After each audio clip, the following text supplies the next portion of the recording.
નમસ્કાર વિદ્યાર્થી મિત્રો, કેમ છો? મજામાં?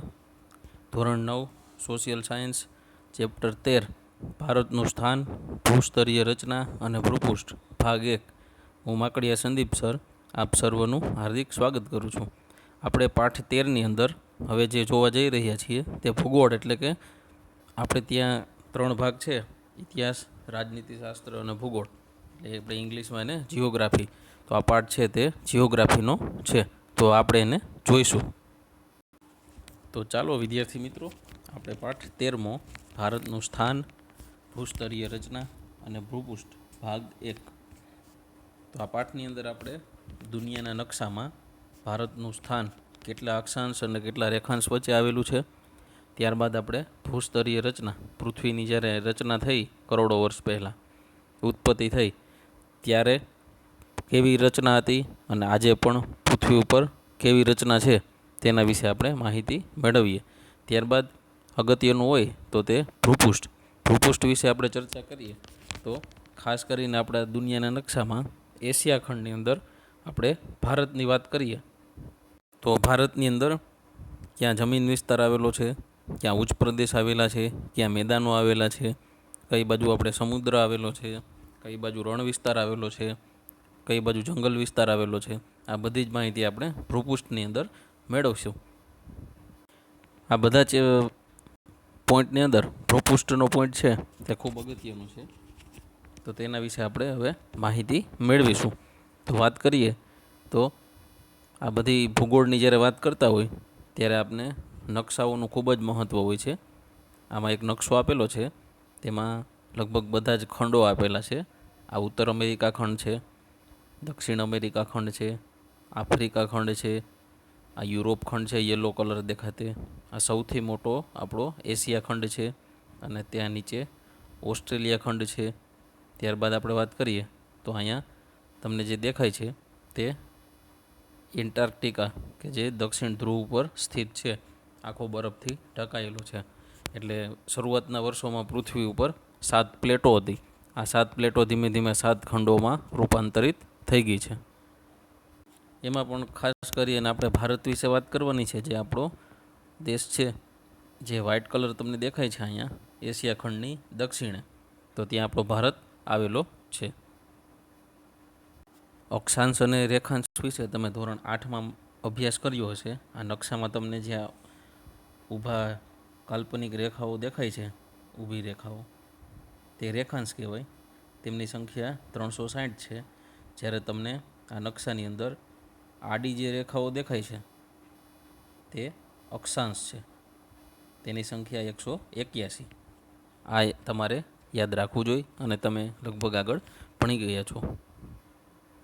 તો વિદ્યાર્થી મિત્રો, હવે આપણે પાઠની શરૂઆત કરીએ તો વિશ્વના દેશોમાં ભારતનું સ્થાન ખૂબ જ આગવું છે.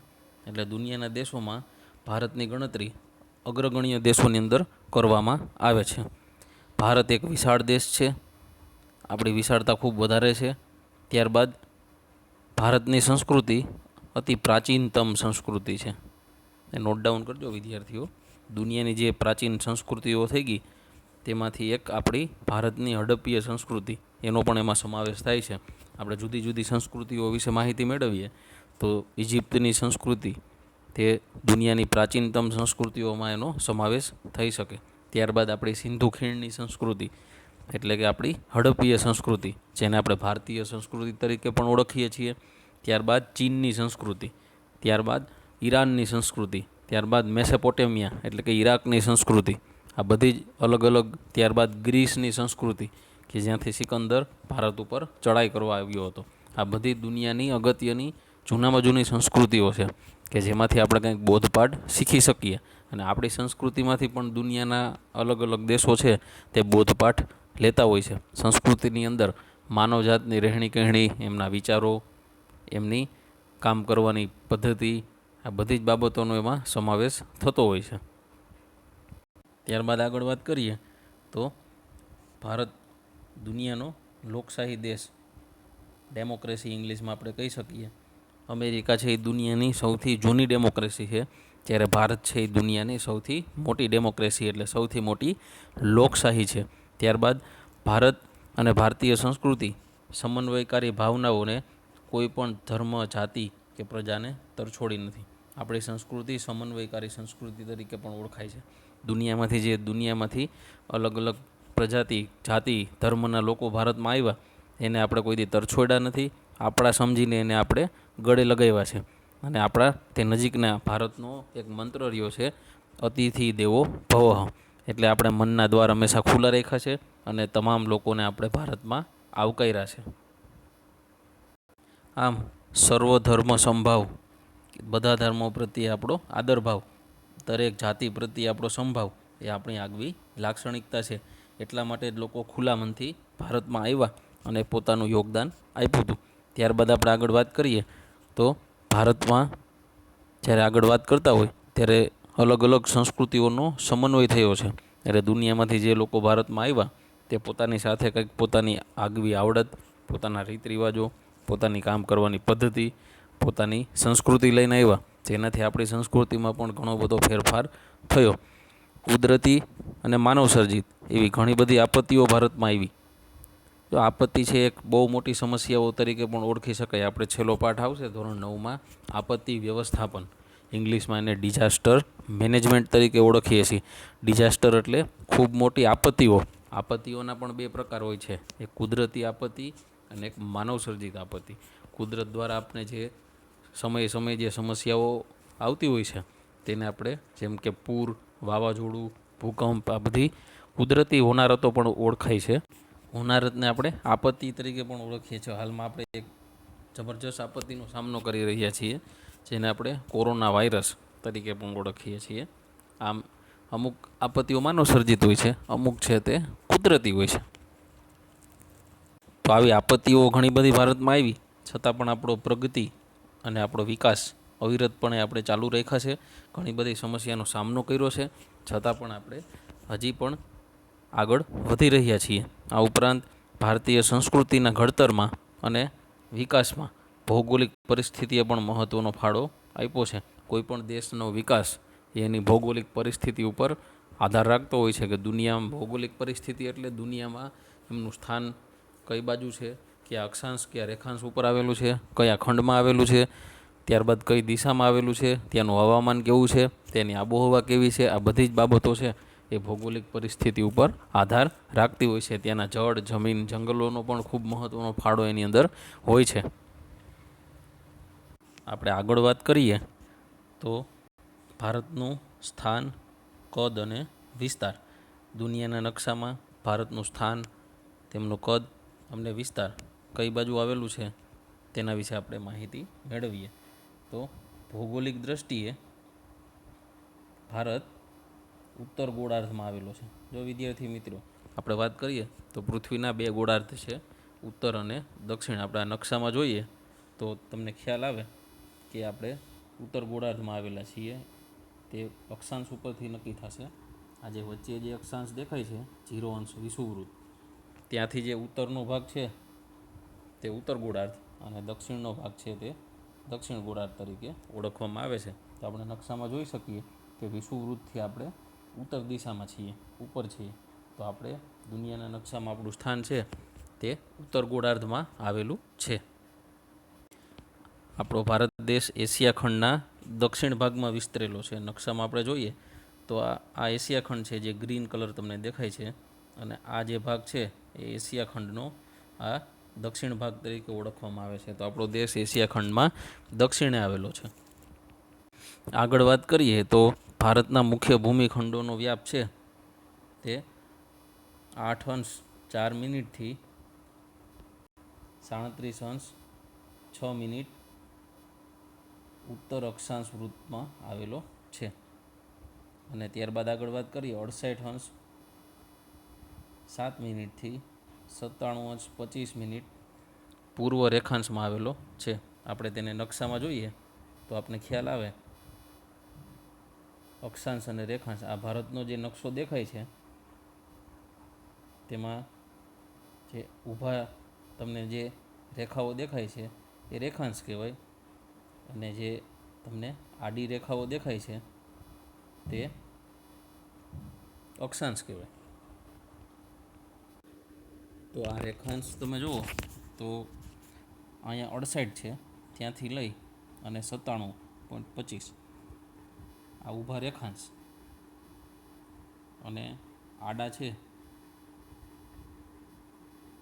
તે અક્ષાંશ. અક્ષાંશ આપણે જોઈએ તો 37.6થી લઈ અને નીચે દક્ષિણમાં આપણે 8.4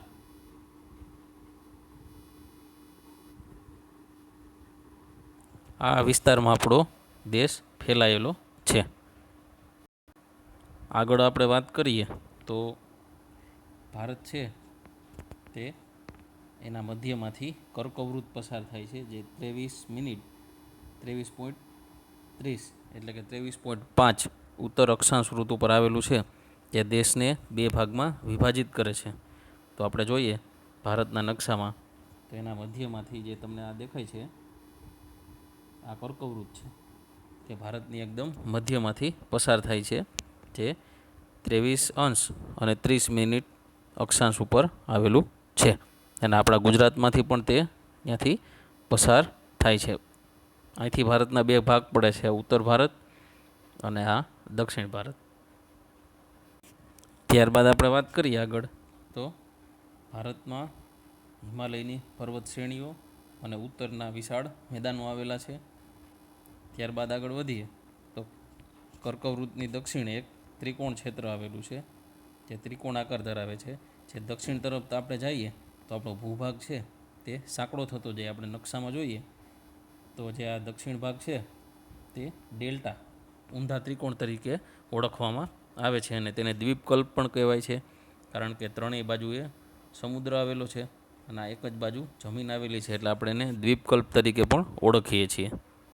મુખ્યત્વે આપણો જે દ્વીપકલ્પ છે તેનો દક્ષિણ ભાગ છે એ ઉચ્ચ પ્રદેશોથી બનેલો છે, અને પૂર્વ અને પશ્ચિમ કિનારે સાંકડા મેદાનો આવેલા છે. આપણે નકશામાં જોઈએ તો જે આ દક્ષિણનો ભાગ છે તે ડેલ્ટા ઉચ્ચ પ્રદેશ તરીકે પણ ઓળખાય છે. ત્યારબાદ આપણે આ બાજુ પૂર્વ ઘાટ આવેલો છે, આ બાજુ પશ્ચિમ ઘાટ આવેલો છે, અને સાંકડા મેદાનો પણ આવેલા છે. આપણે આગળ વાત કરીએ તો ભારતનો અક્ષાંશીય અને રેખાંશીય વ્યાપ છે તે લગભગ સરખા અંદાજે 30 અંશ જેટલો થવા જાય છે. એટલે ભારતના અક્ષાંશ અને રેખાંશ એની સંખ્યા લગભગ સરખી 30 જેટલી થવા જાય છે. આગળ વાત કરીએ તો વાસ્તવિક રીતે આપણે ત્યાં લદ્દાખથી કન્યાકુમારી ઉત્તર દક્ષિણ ભારતની લંબાઈ છે તે 3214 કિલોમીટર. ઉત્તરે લદ્દાખ અને દક્ષિણે કન્યાકુમારી. ત્યારબાદ આપણે વાત કરીએ પશ્ચિમે ગુજરાત અને પૂર્વ બાજુ અરુણાચલ પ્રદેશ, તેની લંબાઈ 2933 કિલોમીટર. આ બે નોટ ડાઉન કરજો વિદ્યાર્થી મિત્રો. આપણે નકશામાં જોઈએ તો આપણી પૂર્વ પશ્ચિમ લંબાઈ છે તે 2933 કિલોમીટર. એટલે તમે અહીંથી ગુજરાતથી લઈ અને અરુણાચલ પ્રદેશ સુધી 2933 કિલોમીટર. અને આપણે વાત કરી કે ઉત્તરથી દક્ષિણ આપણી લંબાઈ છે તે 3214 કિલોમીટર. કાશ્મીરથી લઈ અને કન્યાકુમારી સુધી જે આપણો વ્યાપ છે તે 3214 કિલોમીટર. એટલે થોડે ઘણે અંશે આપણે જોઈએ તો આપણી ઉત્તર દક્ષિણ અને પૂર્વ પશ્ચિમ લંબાઈ લગભગ સરખી થવા જાય છે. આપણે ભારતમાં લગભગ 30 અંશ જેટલા રેખાંશોનો તફાવત છે. એટલે આપણે પૂર્વ બાજુ અને પશ્ચિમ બાજુએ, એટલે કે અરુણાચલથી ગુજરાત સુધી, અરુણાચલ પ્રદેશમાં અને ગુજરાતમાં જો આપણે એનો અભ્યાસ કરીએ તો બેયના સ્થાનિક સમયની અંદર 2 કલાકનો તફાવત છે. તમને બધાને ખબર હશે વિદ્યાર્થી મિત્રો કે એક અક્ષાંશ છે, એક રેખાંશ છે તો તે સૂર્યની સામે 4 મિનિટ જેટલો સમય લે છે. ત્યારબાદ બીજું અક્ષાંશ સૂર્યની સામે આ રેખાંશ આવેલા છે, તો એક રેખાંશને સૂર્ય સામે 4 મિનિટ જેટલું અંતર સમય લાગે છે. ત્યારબાદ બીજું રેખાંશ સૂર્યની સામે આવે. આપણે સૂર્ય સ્થિર છે, આપણી પૃથ્વી ફરે છે, એટલે પશ્ચિમથી પૂર્વ આપણી પૃથ્વી ફરે છે. એટલે એક રેખાંશ છે એ સૂર્યની સામે 4 મિનિટ જેટલું રહે, ત્યારબાદ પૃથ્વી ફરી પાછી ફરે તો બીજું રેખાંશ એની સામે આવે. એટલે સૌ પ્રથમ આપણે અરુણાચલ પ્રદેશમાં સૂર્યોદય થાય, ત્યારબાદ એનું બીજું રેખાંશ આવે, ત્રીજું, ચોથું, એવી રીતે આપણે અંતે ગુજરાતનું રેખાંશ છે તે સૂર્યની સામે આવે તો એક રેખાંશને 4 મિનિટ જેટલો સમય સૂર્યની સામે લાગે. એટલે 30 રેખાંશ હોય તો આપણે તેને મિનિટમાં કન્વર્ટ કરીએ તો 4 ગુણ્યા આપણે 30 કરીએ તો 120. તો 120 મિનિટ જેટલો સમય લાગે. એટલે 120 મિનિટને આપણે 2 કલાકમાં આપણે રૂપાંતર કરી શકીએ. એટલે જ્યારે સૂર્યોદય થાય ત્યારે અરુણાચલથી આપણે શરૂઆત થાય સૂર્યોદયની, ત્યારબાદ પૃથ્વી ફરતી ફરતી ફરતી અંતે ગુજરાત બાજુ આવે તો આપણો સૂર્યોદય છે અંતે ગુજરાતમાં થતો હોય છે. એટલે આપણે એમ કહી શકીએ કે અરુણાચલ પ્રદેશનો સ્થાનિક સમય અને ગુજરાતનો સ્થાનિક સમય બેયની વચ્ચે આપણે લગભગ 2 કલાક જેટલો અંતર એટલે કે એટલો સમય લાગે છે. અરુણાચલ પ્રદેશ ગુજરાત કરતાં 2 કલાક આગળ હોય છે. એટલે આપણે અરુણાચલ પ્રદેશની અંદર જ્યારે સૂર્યોદય થાય, સૂર્ય ઉગે, દિવસની શરૂઆત થાય ત્યારે હજી આપણા ગુજરાતમાં રાત બાકી હોય છે. જેમ કે ત્યાં સવારે જો 7 વાગ્યા હોય અરુણાચલ પ્રદેશની અંદર તો હજી આપણે ત્યાં ગુજરાતમાં રાત બાકી હોય છે.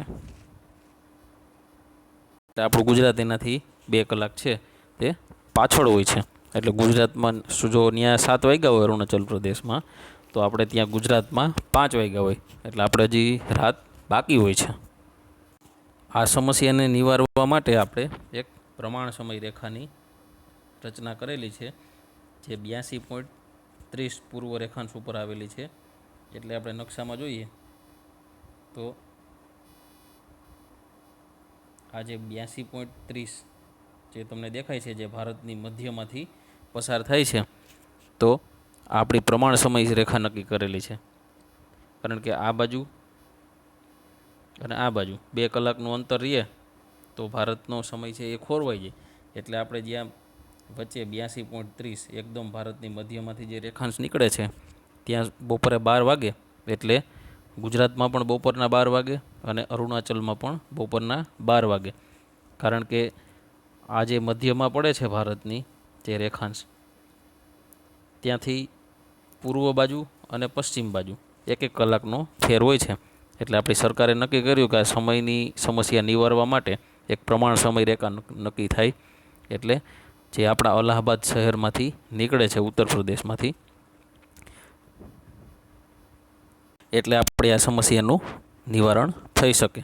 એટલા માટે આપણે 82.30 પૂર્વ રેખાંશ વૃત્ત છે તેને આપણે પ્રમાણ સમય નક્કી કર્યો છે જે 5 રાજ્યોમાંથી પસાર થાય છે. એ જે 5 રાજ્યોની આપણે વાત કરીએ કે આપણી પ્રમાણ સમય રેખા કયા 5 રાજ્યોમાંથી પસાર થાય છે તો એમાંથી એક ઉત્તર પ્રદેશ, એક મધ્યપ્રદેશ, એક છત્તીસગઢ, એક ઓડિશા અને એક આંધ્રપ્રદેશ. આ 5 રાજ્યોમાંથી આપણી પ્રમાણ સમય રેખા છે તે પસાર થાય છે. જે તમને આ દેખાય છે એ પ્રમાણ સમય રેખા છે.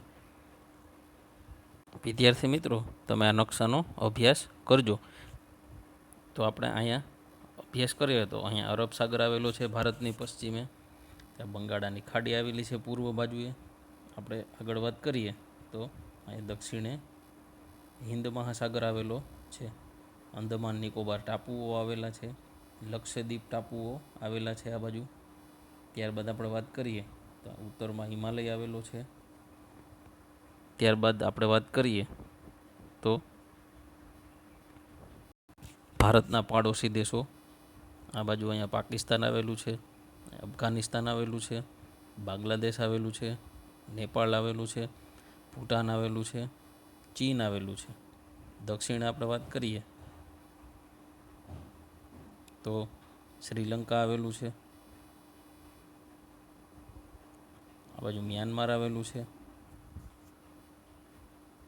હવે આપણે આગળ વાત કરીએ તો ભારતનો કુલ વિસ્તાર, જમીન વિસ્તાર 32.8 લાખ ચોરસ કિલોમીટર આવેલો છે. નોટ ડાઉન કરજો વિદ્યાર્થીઓ, 32.8 લાખ ચોરસ કિલોમીટર, જે ક્ષેત્રફળની દ્રષ્ટિએ વિશ્વમાં 7મા ક્રમે આવે છે.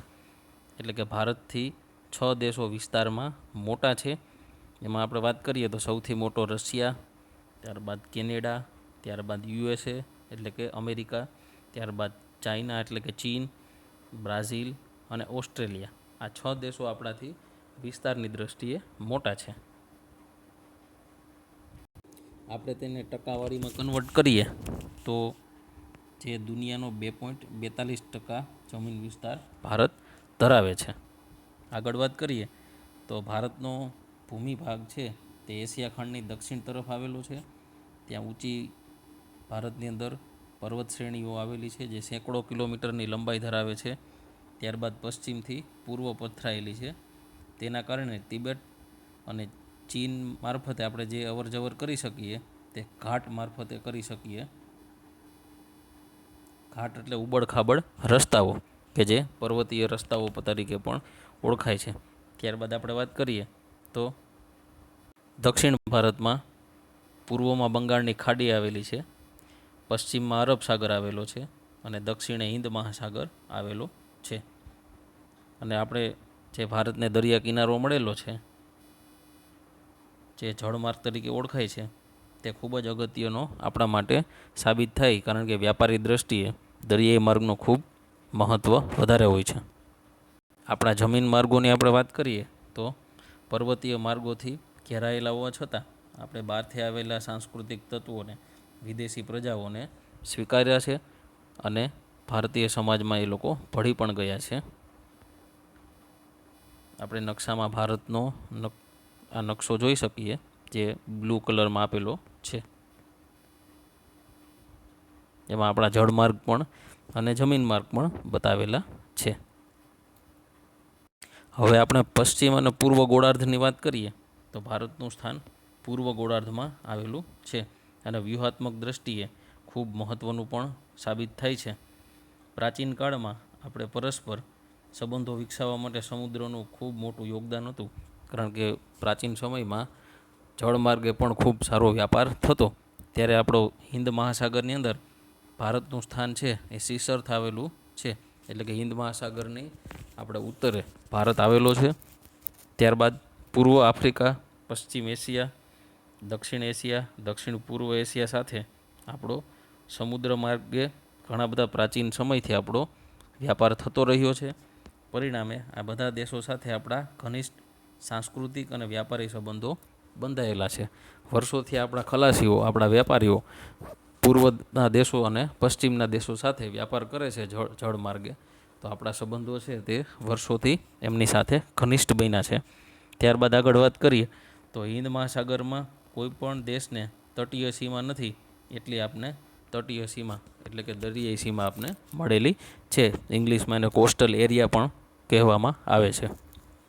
ભારતના આ મહત્ત્વના સ્થાનને કારણે 4 મહાસાગરોમાંથી એક એવા હિન્દ મહાસાગરનું નામ આપણા હિન્દુસ્તાન ઉપરથી રાખવામાં આવેલું છે.